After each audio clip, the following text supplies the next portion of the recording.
ایک ایسا دیو قامت شخص جسے دیکھ کر 80,000 کا لشکر سہم گیا۔ تاریخ کا وہ قد آور سپاہی جس کا سامنا کرنے کی جرت بڑے بڑے سورما میں نہ تھی، لیکن ایک غریب چرواہے نے اسے ایک وار میں کیسے پچھاڑ دیا۔ وہ چرواہا کون تھا اور اس دیو کا خاتمہ کیسے ہوا؟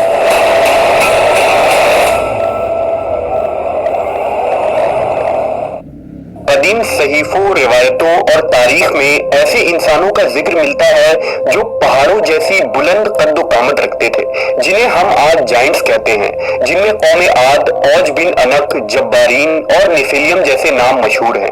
یہ دیو دراصل کوئی الگ مخلوق نہیں بلکہ انسانوں کی طرح قد و خال اور بناوٹ کے مالک تھے۔ بعض لوگوں نے لکھا ہے کہ یہ دیو ہیکل لوگ دراصل کسی مافوق الفطری مخلوق اور انسان کے باہمی تعلقات سے پیدا ہوئے تھے۔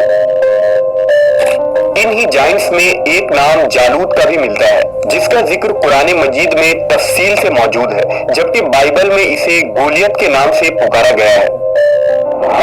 جالوت کے متعلق جاننے سے قبل ہمیں یہ جاننا ہوگا کہ بنی اسرائیل کے حالات حضرت موسیٰ علیہ السلام کے بعد کیسے تھے۔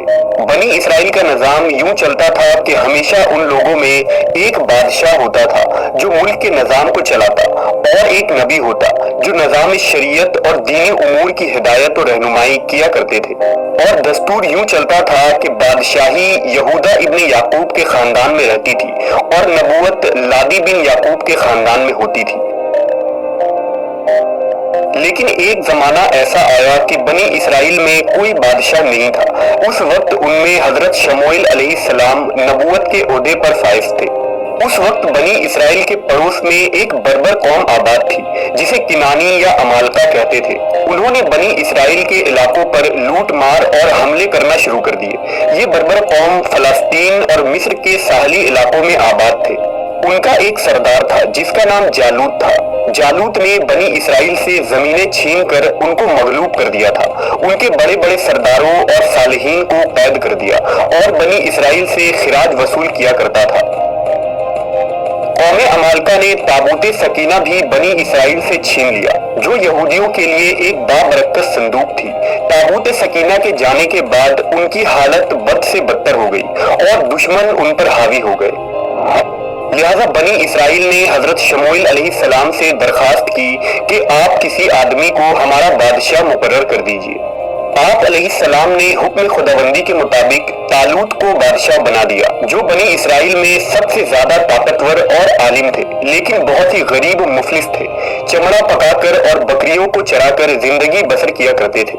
اس پر بنی اسرائیل کو اعتراض ہوا کہ طالوت شاہی خاندان سے نہیں ہے، لہٰذا یہ کیسے ہمارا بادشاہ ہو سکتا ہے؟ اس سے زیادہ بادشاہت کے حقدار تو ہم لوگ ہیں، کیونکہ ہم لوگ شاہی خاندان سے تعلق رکھتے ہیں۔ بنی اسرائیل کے ان تنازعات کا جواب دیتے ہوئے حضرت شموئیل نے فرمایا، اللہ تعالیٰ نے اسے تم پر چن لیا ہے اور اسے علم اور جسم میں کشادگی عطا کی ہے، اور اللہ اپنا ملک جسے چاہے دے، اور اللہ وسعت والا علم والا ہے۔ اس کی بادشاہی کی نشانی یہ ہے کہ تمہارے پاس تابوت سکینہ آ جائے، جس میں تمہارے رب کی طرف سے دلوں کا چین ہے۔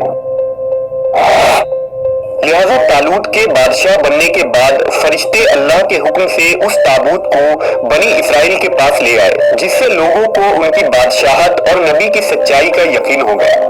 بادشاہ بننے کے بعد حضرت طالوت نے بنی اسرائیل کو جالوت کے خلاف اٹھ کھڑے ہونے کی دعوت دی۔